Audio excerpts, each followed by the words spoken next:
Hello and welcome to Three Questions With. Got my friend Dawn with us, and she's a nutrition evangelist. Dawn, welcome to the show today. Hi, Kevin. Thanks for having me. So Dawn, today I'd like to talk a little bit about setting goals, because I know that's something I struggle with. I mean to set goals and I set them, but as soon as anything happens, I break those goals right away. I have to grade, I have to do this. You see that all the time? I do, and it's a classic struggle of your goals versus your excuses. And so there are a couple of things we talk about with clients when it comes to someone saying to me, Dawn, I really meant to, but life got in the way. I don't know what happened. And so here's the first thing I talk about with them. I talk about, well, what kind of goals are you setting? Are you setting smart goals, as we say, or good goals? And I find very often that people set lofty goals because they want to achieve lots of great things and they're amazing people, but you have to be realistic. Tell me a little bit about some of your goals, Kevin. So for me, my goal is to make sure I exercise every day, to make sure that one of the things I see, Dawn, is when I'm grading a lot, I eat a lot, because I'm stressed. I'm trying to get through all these assignments. And then I look at the end of the day and, it's worse because I've eaten so much sugar that I can't concentrate at all. So I know what my triggers are, Dawn. I know what, but Dawn, I got a grade. Those students are counting on me. They don't care, what else I have going on. So that's what goes through my head. And thus I'm eating more and more sugar to try to get to that goal of completing all those. And then I can't pay attention. And honestly, Dawn, then I go take a nap because I'm all messed up. That's my issue, basically. Well, there's a lot to unpack in that little statement, Kevin. I got to tell you. So let's start with the first thing of setting goals. That if you have a mindset of trying to do it all at once, you're kind of setting yourself up for failure. So one of the things that I coach people on is how to break things down into small, manageable goals. And so right now, I am toying with the idea of embarking on a 100-day step challenge where I meet my step goal for 100 days in a row. I did it last year around this time, and it was pretty amazing.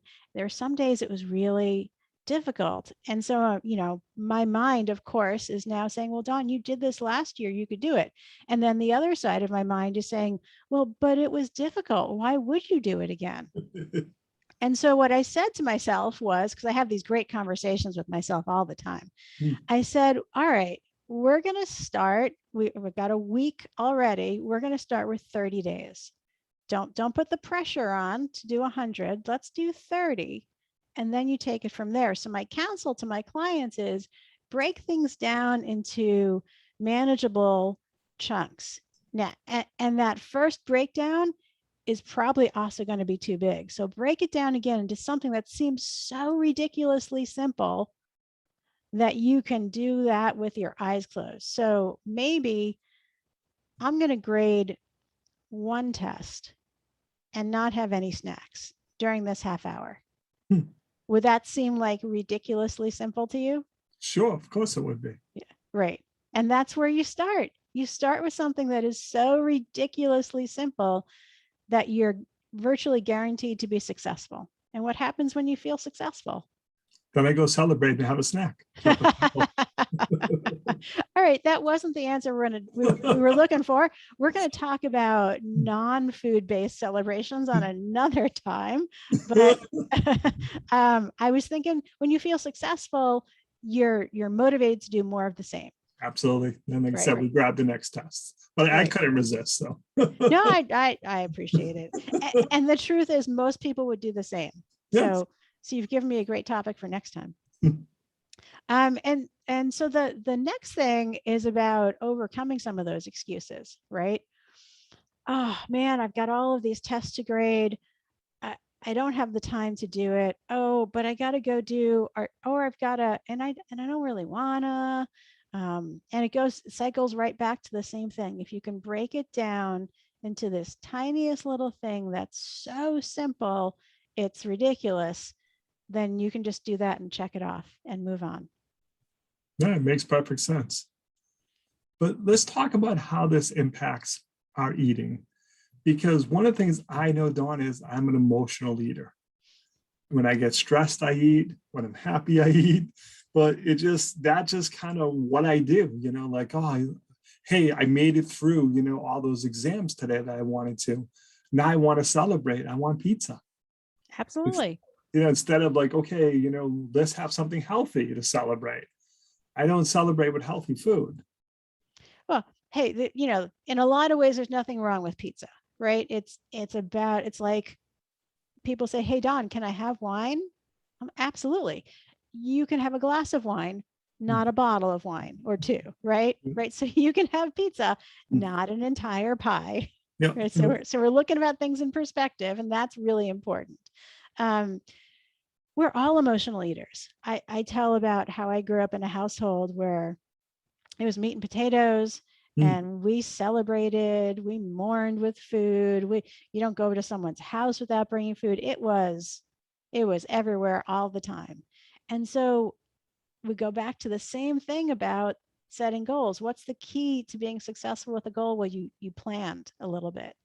And so if you, when you're planning your goals and your achievements, also plan how you're going to celebrate, then you're less likely to go, what's in the fridge, and stand there with the door up and go, oh, I'll have one of these, and I'll have one of these and one of these. But if you plan something specifically that you enjoy and you're looking forward to, right? I'm not talking about rice cakes and celery, right? We're talking about something good, but you plan it, you plan what you're going to have, and then you go do it. You're like, hey, I did it. And again, it's a self-fulfilling prophecy. You feel successful, you're going to do more of it. True. It makes a big difference. It really does. Like you said, it's setting the right goals. And I agree with you.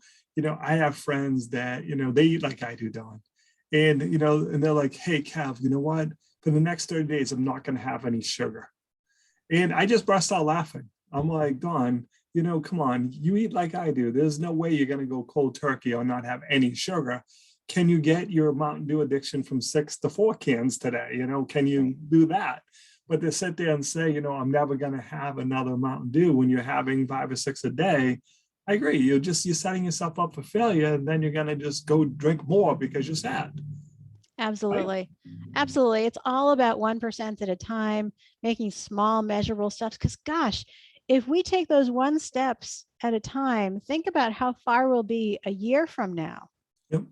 And if we don't, think about where we'll be, where we wish we could have been. It makes all the difference in the world. We do that. One of the programs I run is a 21-day reset, right? We sort of remove the inflammatory stuff for 21 days, and people are like, I have to give up. I'm like, no, you're not giving up. You're giving your body a break so that it can reset. It can re-recognize food and what your body needs from a nutrition perspective. And then we bring it all back in a sane, reasonable, logical way. Yep, makes perfect sense. So Dawn, if people are struggling with these issues, what's the best way for them to reach out to you? How can they learn more? Best way is to either catch me on Facebook at Dawn McGee Nutrition Evangelist, or my website, dawnmcgee.guru.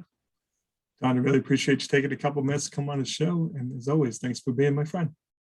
Thank you, Kevin. I appreciate you having me.